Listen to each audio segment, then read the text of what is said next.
Good morning, students. So from today we should begin with our next unit 2, called Structural Organization in Plants and Animals. This particular unit consists of 3 different chapters. Chapter 5, it is Morphology of Flowering Plants, where we are going to study the morphological structures of the flowering plant. Morphological, the external structures which are present, which you can see. So those structures like the root, stem, leaf, flower, fruit. We are going to study the morphological structure in the chapter 5, and chapter 6 is the anatomy of flowering plants. Anatomy meaning internal structure. In chapter 5 just we have seen the external structure. In chapter 6 we are going to study in detail of the internal structure, that is what type of cells are present in these organs and how exactly they are arranged, what's the tissue present in the plant. So those anatomical details we are going to study in chapter 6. It is chapter 7, it is structural organization in animals. 5 and 6 was regarding the plant. In 7 we are going to study in detail of structural organization in animals. So let's begin with our chapter 5, Morphology of Flowering Plants. You can expect some 4 to 5 marks from this particular chapter. Now, morphology, the term morphology meaning, I told you the external structure. So when you look at a plant, you will be able to see the root, stem, leaf, flower, fruits. So these organs are the morphological characters. So we are going to study individually each one. So let's begin with the root. So root.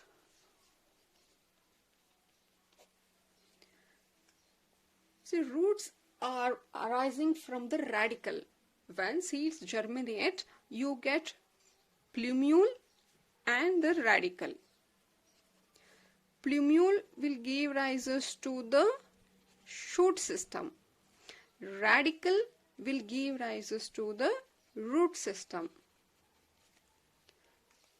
Now what is root and shoot system? You can see in your NCERT book here. So if this is a soil, the parts below the soil constitute the root system. The structures which are above the soil in the aerial, you call it as a shoot system.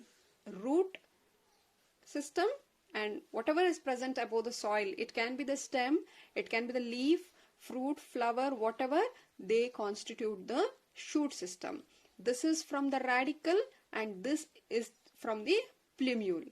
So now let us see the different types of roots. The first type you call it as a taproot. So if this is a soil here, from the radicle you can see a elongated, from the radicle you can see this elongated structure coming, and this is our primary root. You call this as primary root. Further, the primary roots are going to get branched like this. They are branched like this. This branching, and these are called as secondary roots. Further, secondary will also branch like this to form the tertiary roots.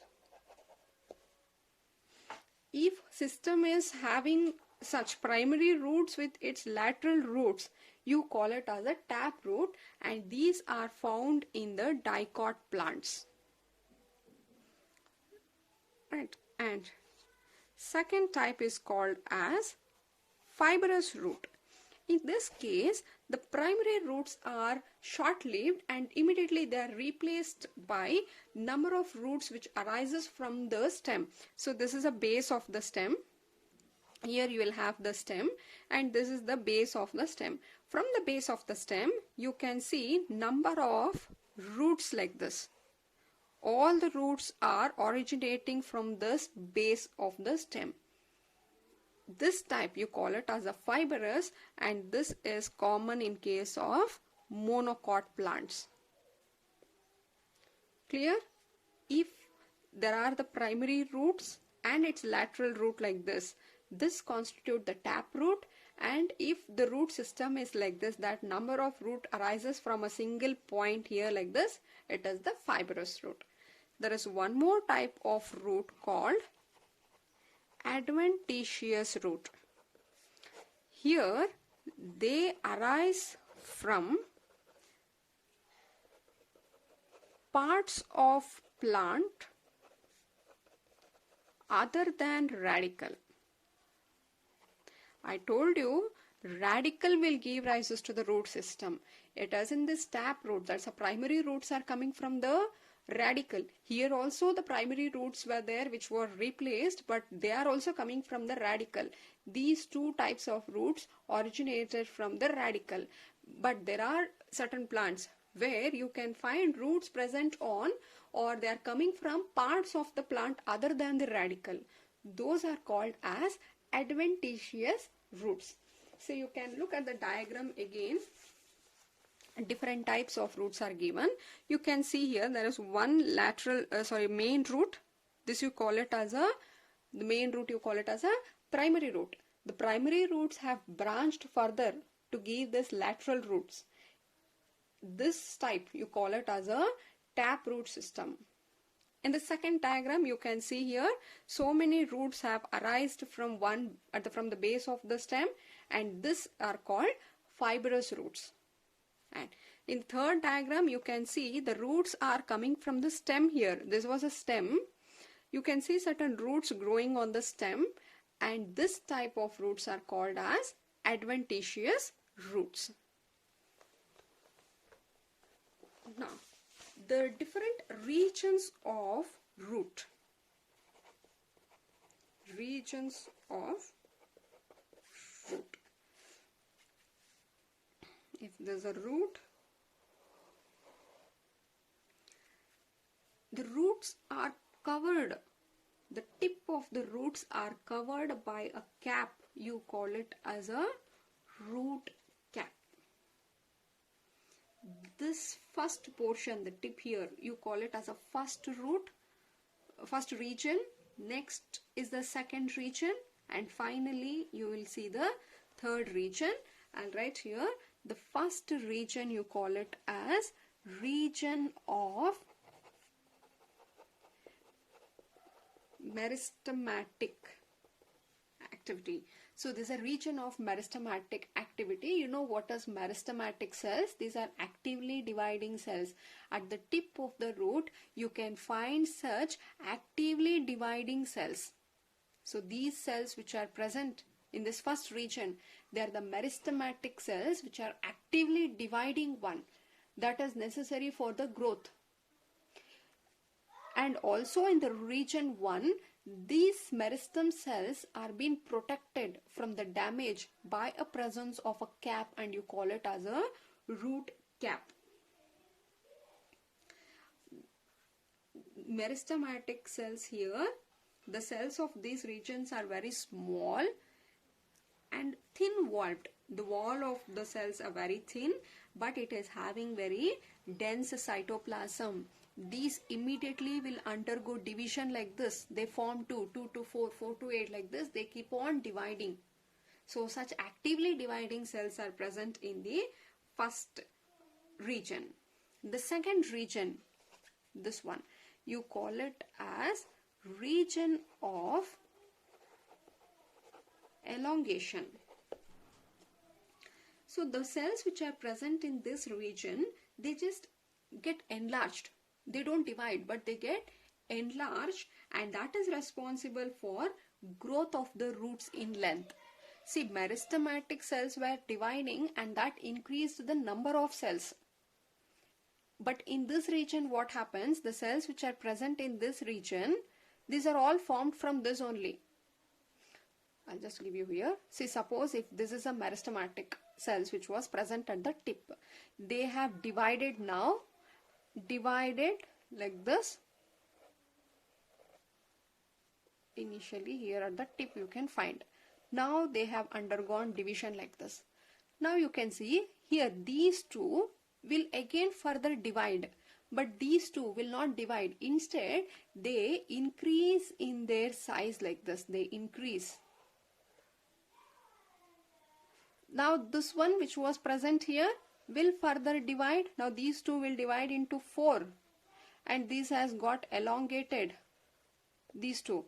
Now what happened here among these 4, again they will divide and they will get elongated, and this elongated cells are pushed further to the next region.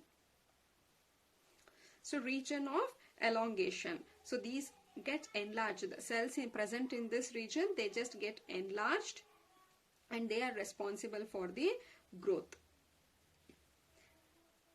Next region, third region, you call it as region of maturation. Region of maturation. I told you here in this, what happens? The cell will increase and they are responsible for growth, right? From the first one, there is increase in the cell number continues. These are moved to the second region. The cells which were present in the second region, which have already got elongated, will now move to the third region. Here they are fully matured. That is, they don't divide nor they don't increase in their size. They are fully matured. It is called region of maturation. And here in this third region you can find presence of root hair. Presence of, where here you can find the presence of root hair. If you find the root hair, that means that is a region of maturation. You can look to the diagram given here. So there are 3 different regions. The first region you call it as region of meristematic activity, because here you can find the meristematic cells present which keep on dividing. These divided cells, out of if 2 or 3 are divided, half of them will move to the next region and remaining half will just keep on dividing. So here when it comes to the region of elongation, they increase in their size, and that is they responsible for growth. Once they have completed their increase in the growth, they move to the next called maturation phase. They are fully matured, and region of maturation is characterized by presence of root hair, and the tip of the roots has been protected from the root cap. What is the function of root hair? They will absorb the water and minerals from the soil, and they give to the root the vesicular tissues which are present in the roots. Clear? Now, what are the functions of root? The 2 main functions of the root are, so generally what are the functions of root? One is absorption. The roots are meant for absorption of water and minerals from the soil. And second important function is anchorage. So it is providing a proper anchorage to the plant parts, right? So these 2 are the important function. One, it is to absorb the nutrition, and second, because of the roots, they are firmly attached to the soil. They are holding the plants. So these 2 are important function. Apart from these 2 function, these are done by all roots.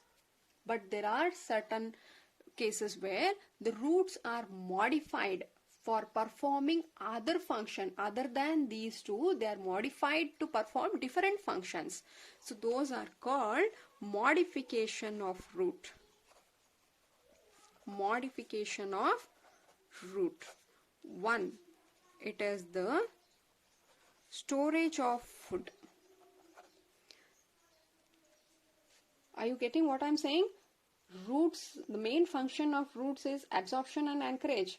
But in this case, the roots here are modified so that they can store the food. Example, you can see carrot, the radish. See, these are all what? Actually the roots. But roots are swollen like this and it will store the food material. They are the reserve food materials are stored here. So now you can say that these roots were modified for storing the food. And second one, for giving mechanical support.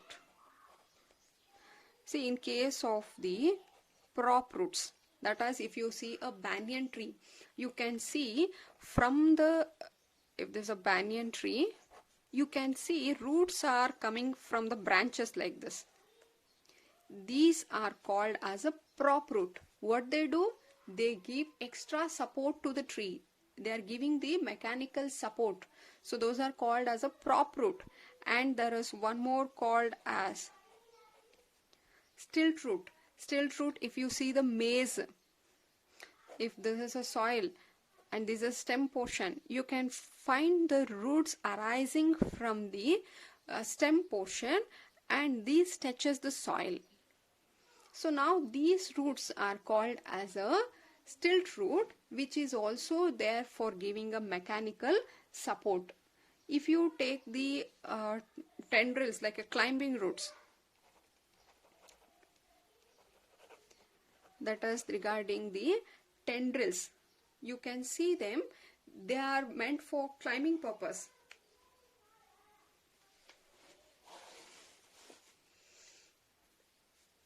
Then third one, for respiration. See, roots are also helping for respiration. Those are called as nematophores. Nematophores. In some plants such as rhizophora and all, many roots comes out of the ground and they grow vertically upwards. See, if there's a root here, they grow upwards like this. You can see this one. So these are called as nematophores. They actually help in getting the oxygen for respiration. Clear? I'll repeat once again. The roots here, there are different types of root: taproot, fibrous root and adventitious root. These two are coming from radicle and these are coming from other parts of the plant other than the radicle. These are found in dicot and this is common in case of monocot. Clear? In case of taproot, you will have the primary root, the main root, and with the lateral branches. And here it starts from the base of the stem. And this is also important. Region of roots, there are three main regions: region of meristematic, region of elongation, region of maturation. Region of meristematic have the meristem cells which will actively divide. Elongation, the divided cells will now increase in the size, that is called region of elongation. Elongated cells will now are fully matured, that forms the region of maturation. The region of maturation has the root hair which will help in absorption of the nutrients from the soil and it gives to the vascular tissues present in the root. And apart from that, the first region, the tip of the roots have been protected from the root cap. And next important is the functions of the root. The main functions of any root is absorption and anchorage. In certain cases, apart from this, they are modified for conducting different function. They are modified for performing different functions. Example, the roots can be modified to store the food. The roots can be modified for giving extra mechanical support. Roots can be modified for helping them in the respiration, storage of food, mechanical support, and in the respiration. So these are called as nematophores here. Prop roots you can find in the banyan tree. Stilt roots you can find in the maize. Climbing roots, you know, in the climbers, like a tendril, you can find the tendril type which will help them in the climbing. Clear? In the next video, we'll take up the stem.